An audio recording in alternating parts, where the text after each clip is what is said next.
We don't need your help. We are independent. Ibrahim paid off Simeon. 79 billion national debt without Western What if we financial told you one aid. of Africa's poorest nations just paid off a whopping $4.79 billion in debt without a dime from the West? Sounds impossible, right? It's Burkina Faso flipping the script and saying, "We don't need you, West." This little-known country is showing the world how to break free from the chains of Western financial aid. So, here's the real question. Why are we still worshiping the idea that Africa can't stand on its own 2 feet? The West says Africa is dependent, too dependent. But Burkina Faso is proving them all wrong. They just paid their national debt without relying on anyone else. Imagine that. A country that's often written off as one of the poorest in Africa, taking control of its financial future and doing it all on its own. But how? Let's find out.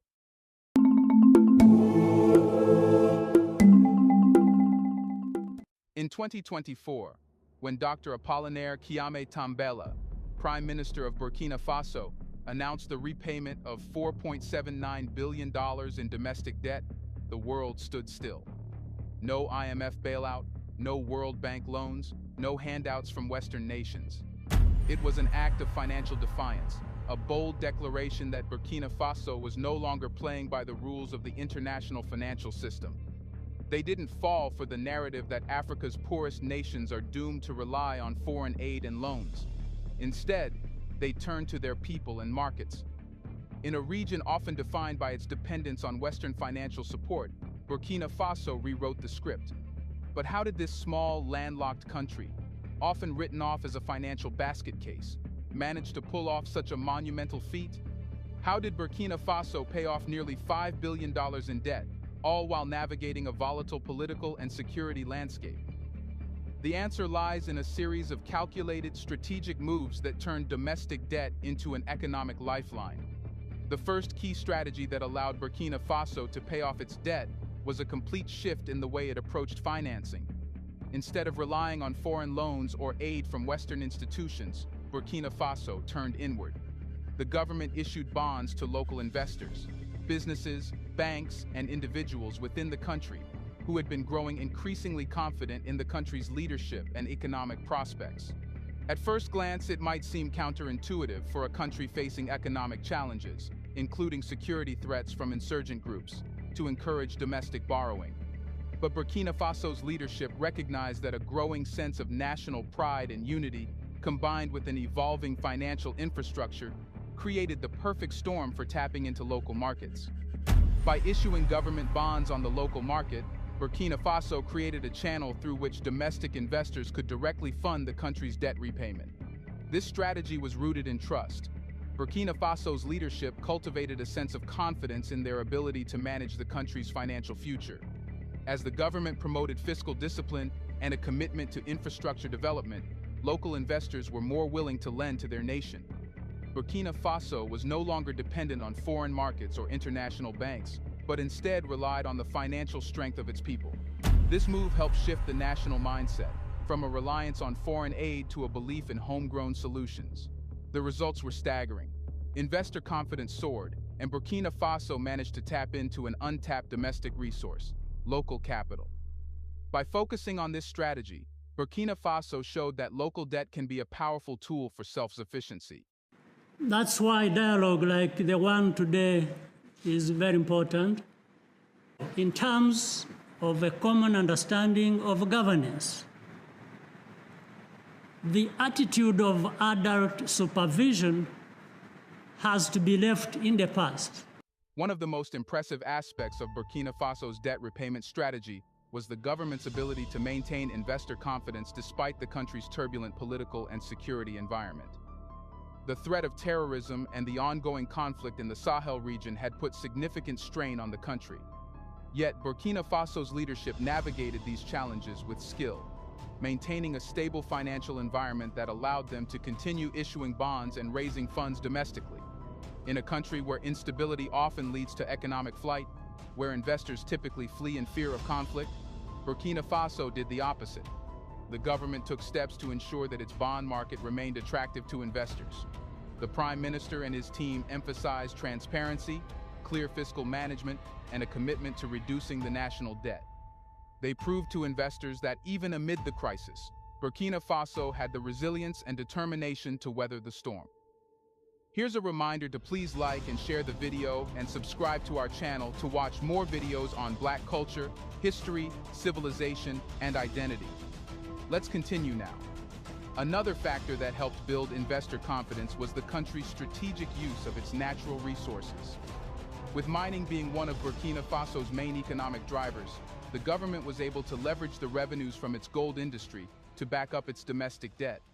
This gave investors an additional layer of security, knowing that the government had valuable resources that could be tapped into if necessary. In the face of external pressures, Burkina Faso made a choice that few other African nations would consider. They took control of their financial future and communicated their resilience to investors.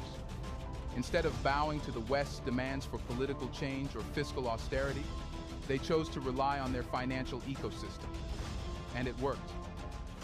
While the government was issuing bonds, the broader Burkinabe financial system played an important role in ensuring that these bonds were purchased and that funds flowed back into the country. Burkina Faso took active steps to mobilize local savings. Banks, pension funds, and businesses were encouraged to invest in government bonds, which provided a safe and profitable return, while also supporting national debt repayment. The private sector also played a crucial role. With growing stability and a positive outlook on the government's financial strategy, local businesses began to invest in the nation's infrastructure projects and domestic bonds. By working closely with the private sector, Burkina Faso was able to channel private capital into projects that benefited both the businesses and the broader economy. This public-private partnership helped create a sense of shared responsibility for the country's economic success. At the same time, Burkina Faso's financial sector took steps to deepen its market. New financial products, like bond options, were introduced to attract a broader range of investors. This helped to ensure that the bonds issued by the government were accessible to a diverse group of investors, from major banks to small-scale local businesses. As a result, more money flowed into the country's debt repayment efforts, enabling Burkina Faso to stay on track to pay off its obligations without relying on the West. Paying off a $4.79 billion debt doesn't just require managing the books. It requires creating conditions for sustainable long-term economic growth. Burkina Faso understood this and made strategic decisions to use the funds raised from domestic debt not only to pay off current debt, but also to fund long-term projects that would enhance the country's economic resilience. The government focused on improving infrastructure, especially in key sectors such as transportation, energy, and mining. By reinvesting in the country's physical and economic infrastructure, Burkina Faso was building a foundation for future growth. This infrastructure development was not only crucial for internal economic growth, but also to enhance the country's attractiveness to foreign investors, those looking for a stable, growing economy in West Africa. By focusing on these long-term projects, Burkina Faso demonstrated that paying off debt wasn't just about clearing past obligations. It was about investing in a future where the country could stand on its own without needing to rely on foreign lenders.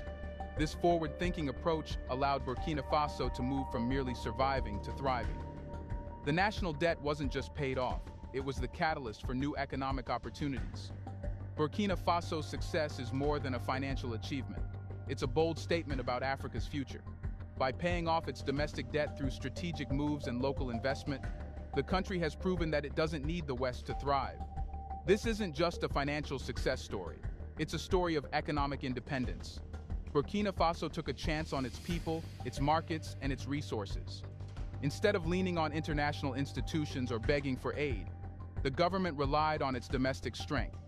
They used local capital, built investor confidence, and reinvested in the country's long-term growth. And in doing so, they set a new precedent for Africa's economic future. Burkina Faso is challenging the status quo. They've shown the world that African nations have the tools, resources, and resilience to overcome the reliance on foreign debt. Now, the question remains, if Burkina Faso can do it, why aren't other African nations following suit? But here's the question that everyone's asking. Did Burkina Faso get any help from the West during its time of need? The reality might shock you. Instead of the typical support you'd expect in a crisis, the West, led by the European Union and various Western powers, turned its back on Burkina Faso. Instead of offering assistance or collaboration, they chose to freeze all aid and impose sanctions after the military coups that shook the country in 2022. The major story here, Niger, ECOWAS plans fresh sanctions on Burkina Faso, Mali, UN talks fail. Imagine this, Burkina Faso, already amid internal turmoil, fighting against insurgencies, dealing with security issues and struggling to rebuild after a political shift, looked to its supposed Western partners for support. What they got in return was not solidarity, but punishment. The European Union, along with other Western nations, suspended financial aid, including vital development funds.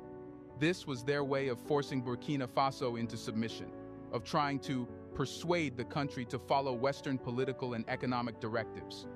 The message was crystal clear. If you don't play by our rules, we'll make you pay. The sanctions, part of a broader strategy to exert control, weren't just a slap on the wrist. They were designed to destabilize the country further.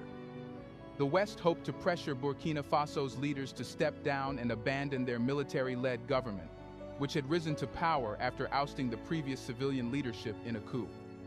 Essentially, the West's strategy was to make the country suffer, hoping that the people would turn against the government and demand a return to the status quo, which meant bowing to Western demands for political and economic reforms. But what happened next turned the tables. Burkina Faso didn't collapse in chaos or beg for assistance. Instead, the government did something unprecedented. They decided to chart their course. The country's leadership, led by President Ibrahim Traoré, faced immense pressure, but refused to bend to Western pressures. They didn't ask for forgiveness, and they didn't grovel for foreign aid. They took matters into their own hands. This wasn't a rash decision made in desperation. It was a calculated, bold move. Burkina Faso made a choice that many African countries dare not. They decided they didn't need the West to survive. Instead of relying on international financial institutions like the IMF or World Bank, Burkina Faso turned to its people. The country decided to lean on domestic resources, its people, its local markets, and its financial systems. This was a powerful and revolutionary act, especially considering the political and security chaos surrounding the country. It's not easy to reject international aid, particularly when many African nations are often told they can't survive without it. But Burkina Faso's leadership made a critical decision. They would not continue to be part of the narrative that Africa is helpless. They understood that the West had often seen African nations as perpetual beggars, unable to stand on their own without foreign assistance. Burkina Faso decided to change the narrative entirely. Examples of right or wrong conduct can be found everywhere. We must avoid the temptation to reduce Africa to the lowest common denominator with blanket judgments and generalizations. The decision to reject Western aid and sanctions marked a pivotal turning point for Burkina Faso. Rather than folding under international pressure, the country chose to embrace a new path, one of self-reliance. No more dependence on the West's handouts. No more waiting for international donors to decide Africa's fate. Burkina Faso's leadership pivoted to a strategy that was radical in its simplicity. They turned to local markets for support, rallying businesses, banks, and individual investors to back the government's efforts. This decision wasn't made on a whim. The government knew that if they were to succeed, they needed to build trust and confidence at home. This was the real challenge, convincing the Burkinabe people and local investors that they could raise funds internally and rely on themselves. What was even more remarkable about this strategy was the fact that it worked despite the prevailing security concerns. The West had counted on the notion that in times of conflict, economies crumble and nations collapse. They thought Burkina Faso would be begging for their help within months. But the opposite happened. Local markets and businesses, despite the security threats, rallied behind the government's vision. Even with the pressure of foreign sanctions, Burkina Faso managed to raise significant capital from local investors, thus avoiding the typical reliance on Western creditors or foreign investors. The result? Burkina Faso was able to continue its development projects, pay off debt, and stabilize its economy without any assistance from Western financial institutions or governments. Burkina Faso's success wasn't just about surviving without Western aid, it was about thriving on its terms. The West had underestimated one key factor: the power of African self-determination. Burkina Faso's leadership showed that African nations have the power to make their own decisions and manage their finances without bowing to foreign powers. They demonstrated that Africa does not need to be beholden to Western countries or financial institutions for survival. Instead of seeing African nations as helpless or dependent, the West should recognize the potential of African nations to drive their economic growth.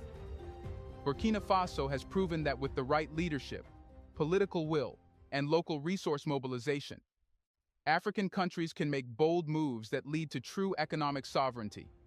It's a stark contrast to the typical narrative that has been pushed for years, one where Africa is painted as always needing help, always struggling to meet basic needs, and always dependent on the West for everything. But Burkina Faso, by taking a stand against Western pressure, has completely shattered this stereotype. They've shown that when African nations take control of their economies and resources, they can achieve financial independence without the need for Western aid. This success isn't just a win for Burkina Faso, it's a message to the rest of Africa. You don't need to ask for permission to thrive. The question now becomes, why are so many other African countries still holding on to Western aid as if it's their lifeline? Why do many African nations continue to perpetuate the narrative of dependency, waiting for Western powers to provide a handout? The truth may be uncomfortable for many, but the answer is clear. It's a cycle that benefits the West more than it benefits Africa. For years, the West has created a system that allows it to extract vast amounts of wealth from Africa, all while keeping African nations dependent on foreign loans and aid. The narrative of Africa as a continent in need is not a coincidence. It's a strategy. Western financial institutions and governments have long profited from Africa's dependency. From debt repayments to the profits made by multinational corporations, the West continues to profit off Africa's resources, both directly and indirectly. But Burkina Faso has shown that this cycle doesn't have to continue. The country has shown the world that Africa can take control of its future without relying on foreign aid. Yet many African nations still cling to the idea that Western aid is the only solution to their problems. Why? The truth might shock you, but the real question is, will more African nations take Burkina Faso's lead and reject foreign aid? Will they break free from the cycle of dependency and finally build economies that work for their people, rather than for the West's interests? Burkina Faso's success isn't a fluke. It's a blueprint for financial sovereignty. The truth is that other African countries can follow suit. Yes, it's hard. Yes, it's risky. But the reality is that Africa has the resources, the talent, and the potential to fund its development. The key is focusing on local solutions. By building local markets, tapping into domestic debt, and fostering investor confidence, African nations can start to reduce their dependence on the West. But the real challenge here is mindset. Many African nations still believe that they must rely on Western countries for survival. But as Burkina Faso has shown, this isn't true.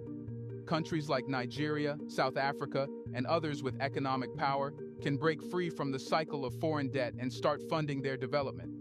The question is, why hasn't it happened yet? Why are African leaders still bowing to Western pressure and asking for financial assistance that only perpetuates the cycle of dependency? The solution is clear. Turn inward. Invest in the people, the markets, and the resources you already have. It's time for Africa to stop relying on handouts and start building a self-sufficient future. So, will the rest of Africa continue to play by the West's rules, or will they step up and break free from the cycle of dependency? Let us know in the comment section. Will Africa finally take action? Do you want to watch more videos like this one? If so, subscribe to our channel and press the bell icon next to it. We have decided to bring videos on something nobody talks about: the Black culture, civilization, history, and evidence about how glorious Blacks have been. Thanks for watching, and until the next video.